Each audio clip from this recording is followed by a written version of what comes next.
Olá, tudo bem? Seja bem-vindo a mais um vídeo do nosso canal. Hoje o tema será razão, que muitas vezes o aluno fica um pouco perdido aí, mas a gente vai tentar mostrar como é fácil esse assunto da matemática, ok? Vamos primeiro ao conceito de razão. Razão é uma relação entre duas grandezas. Grandeza é aquilo que dá para medir, é mensurável, dá para você quantificar, transformar num número, ok? Então, é a relação entre duas grandezas na forma A sobre B. A vai ser um número, B vai ser um número. É óbvio que, por uma condição de existência, o B não vai poder ser zero, ok? Então, razão, toda vez que aparecer um problema, ele quer exatamente isso aqui, ó. Ele quer um número em relação a um outro número, que são duas grandezas. Podem ser de mesma natureza, podem ser de naturezas diferentes também. Vamos ao primeiro exemplo. Nesse primeiro exemplo, numa sala há 15 meninos e 20 meninas. Qual a razão entre o número de meninos e o número de meninas? Repare, a palavra razão apareceu aqui no texto e existe uma ordem aqui. Ele fala entre o número de meninos e meninas. Então, como ele pergunta primeiro meninos, você vai colocar 15 no numerador e 20, que é o número de meninas, no denominador. Então, a razão entre o número de meninos e meninas é 15 para 20. Nesse caso, você pode simplificar, você pode dividir por 5, ficando 3 quartos. 3 está para 4. É muito importante que você saiba a interpretação, tá? Então, nesse caso aqui, falar que a cada 15 meninos tem 20 meninas é equivalente a falar que a cada 3 meninos tem 4 meninas, ou a cada 4 meninas tem 3 meninos. É muito importante, volto a dizer, que você saiba interpretar uma razão, tá? Não apenas chegar no cálculo e não entender depois no final, tá? Então, razão é a relação entre duas grandezas. Vamos ao próximo exemplo. Muito bem, neste segundo exemplo, nós temos o seguinte enunciado. Um automóvel percorre uma distância de 400 km em 5 horas. Qual a razão entre a distância percorrida e o tempo gasto? Nesse caso particular, pessoal, toda vez que ele pedir distância percorrida e o tempo que demorou para percorrer essa distância, nós estamos falando de velocidade média, que o seu professor de física vai trabalhar com você depois, tá? A velocidade média é definida como a razão entre a distância percorrida e o tempo gasto. Então, no nosso caso, a distância percorrida foi de 400 km e o tempo de 5 horas. Então, para você montar essa razão, você vai escrever 400 km e 5 horas. Qual é a interpretação? Em 400 km, para ele percorrer, ele demorou 5 horas. Na simplificação, nós vamos ter 80 km por 1 hora, ou seja, 80 km por hora. Olha como que é a anotação nessa nova escrita, 80 km por hora, 80 km em 1 hora. Isso é velocidade média, tá? Então, a razão entre a distância percorrida e o tempo é exatamente 80 km por hora. Tudo bem? Tomem cuidado, então, essa é uma razão especial. Ela é muito utilizada, principalmente na física, ok? Vamos para o terceiro exemplo. Pessoal, nesse terceiro exemplo, nós temos a seguinte situação. Numa cidade, o número de habitantes é de 400 mil. Sabendo que a sua área é de 20 mil quilômetros quadrados, calcule a razão entre o número de habitantes e a área da cidade.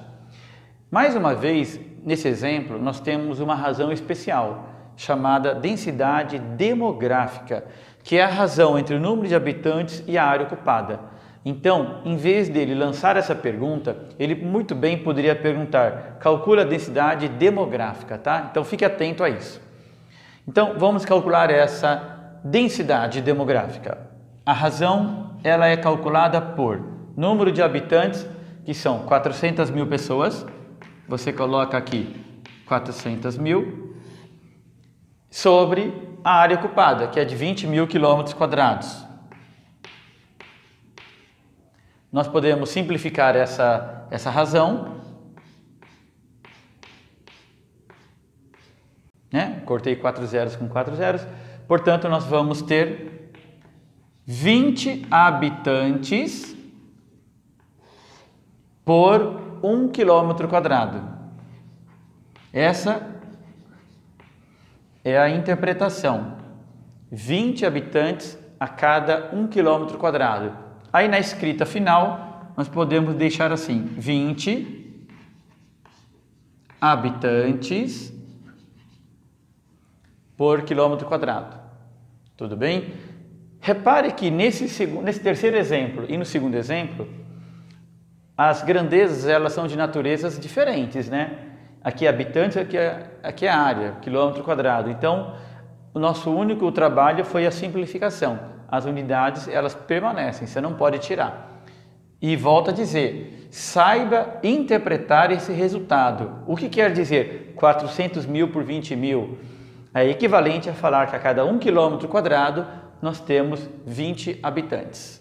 Ok? Então, esse foi o terceiro exemplo. Vamos ao quarto exemplo. Neste quarto exemplo, nós temos a seguinte situação.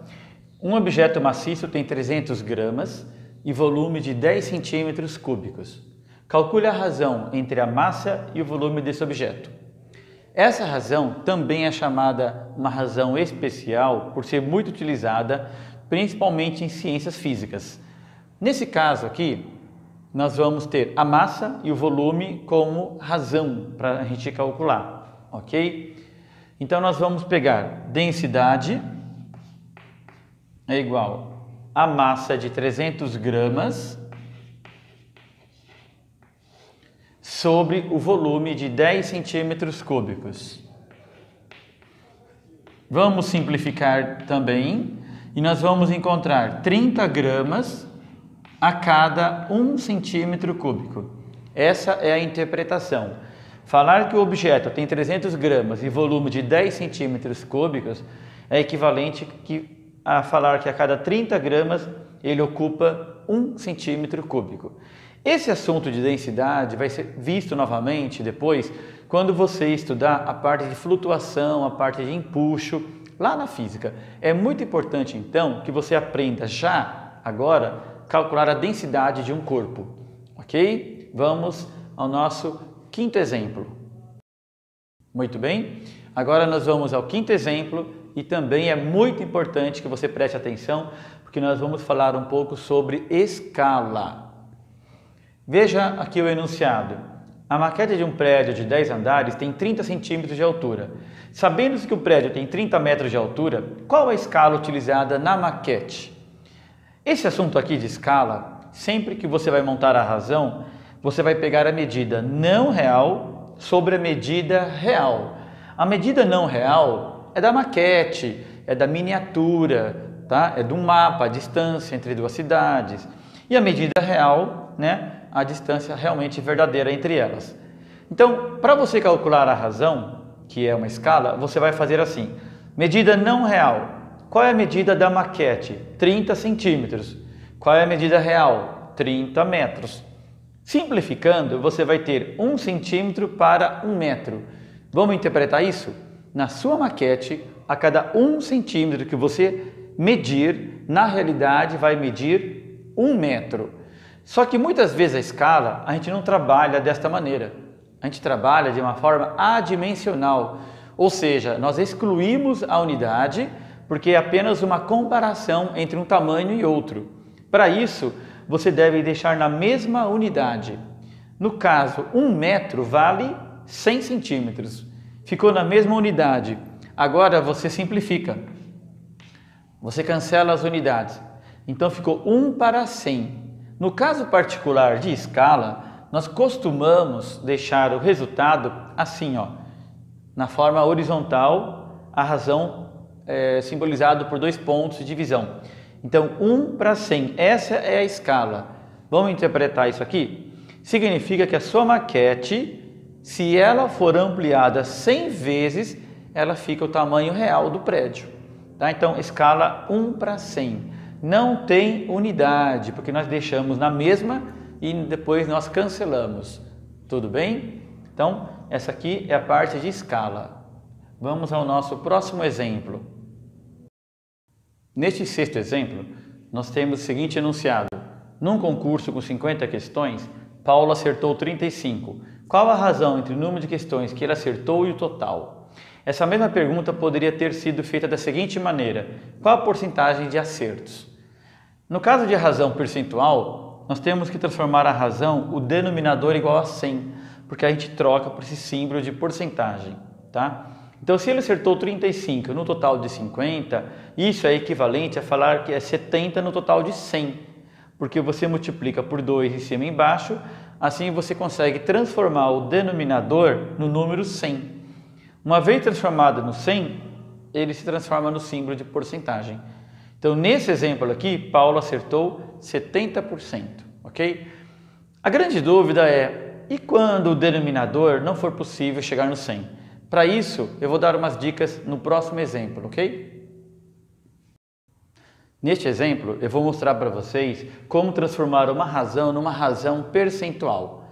Primeiro, eu vou começar com exemplos bem simples, como 1 está para 2. Se você multiplicar o 2 por 50, aí você tem que multiplicar também em cima. Então, nós temos a fração equivalente 50 está para 100. Como você conseguiu transformar em 100, então isso aqui equivale, portanto, a 50%. Outro exemplo, 3 está para 25. O 25 também dá para transformar no número 100 multiplicando por 4. Aí você multiplica o 3 por 4, portanto, vira 12%. No caso de 50 sobre 200, o 200 para transformar em 100, você divide por 2. Mas aí não esqueça de dividir por 2 em cima também, tá? Então, 50 sobre 200 é equivalente a 25 sobre 100. E mais uma vez, como o denominador é 100, então eu tenho 25%. Tudo bem? Essas mesmas razões aqui, vamos pegar a primeira. Deixa eu mostrar uma outra linha de raciocínio para você entender o que eu vou fazer depois, ok? Se eu pegar 1 está para 2, você concorda que se eu multiplicar pelo número 1, ele não altera o resultado? Porque o número 1 é neutro na multiplicação? Mas, pois bem, e se eu, em vez de multiplicar pelo número 1, eu multiplicar pela fração 100 sobre 100, que é equivalente a 1? Ao fazer isso, nós temos 100 vezes 1, 100, dividido por 2, 50. Esse 100 você não mexe, porque lembra que o objetivo é deixar o denominador 100? Ao não mexer esse 100, esse 50 já é o resultado 50%. Veja esse outro exemplo. Se eu multiplicar 3 sobre 25 sobre 100, multiplicar por 100 sobre 100, 100 vezes 3 dividido por 25 dá 12. 100 dividido por 25 dá 4 e 4 vezes 3 dá 12. E esse 100 você não mexe, porque o nosso objetivo é deixar o denominador igual a 100. Portanto, também 12%. Conclusão: toda vez que você tiver um número, não importa se ele é fração, decimal, se ele é inteiro, eu vou mostrar exemplos daqui a pouco, basta você multiplicar pelo número 100, porque na verdade você está multiplicando por 100 e dividindo por 100, mas basta você multiplicar esse número por 100 que você já pode escrevê-lo na forma percentual. Quer ver outro exemplo? Vamos inventar aqui outros exemplos, né? Seguindo a ordem, era a letra D. 1/3. Quero transformar na forma percentual. Basta você multiplicar por 100. Lembrando que eu estou multiplicando por 100, mas eu estou dividindo por 100. Só que esse 100 que vai no denominador, eu nem preciso colocar. 100 vezes 1, 100, dividido por 3, 33,33 dá uma dízima periódica, certo? Mas lembra que tem um 100 no denominador? Então você coloca o símbolo de porcentagem. Basta multiplicar o número por 100. Professor, e se o número for decimal? Por exemplo, 0,35. Se você multiplicar esse número por 100, vai ficar 35. Concorda comigo? Multiplicado por 100. Daqui para cá eu multipliquei por 100. Então isso aqui é 35%. Porque no fundo eu estou multiplicando por 100, mas eu estou dividindo por 100. E quando eu divido por 100, o denominador 100 vira o símbolo de porcentagem. Tudo bem? Ó, vamos pegar o número 2. Multiplica ele por 100. Isso aqui vai valer então 200%. Ok? Então eu posso trabalhar na forma fracionária, posso trabalhar com o número decimal, eu posso trabalhar com o número inteiro. Para eu transformar na forma percentual, basta multiplicar o número por 100. Gostaram? É bem simples pensar desse jeito, né? Então, se você gostou dessa videoaula sobre razão, inscreva-se no nosso canal e dê um like aí, tá? Até a próxima!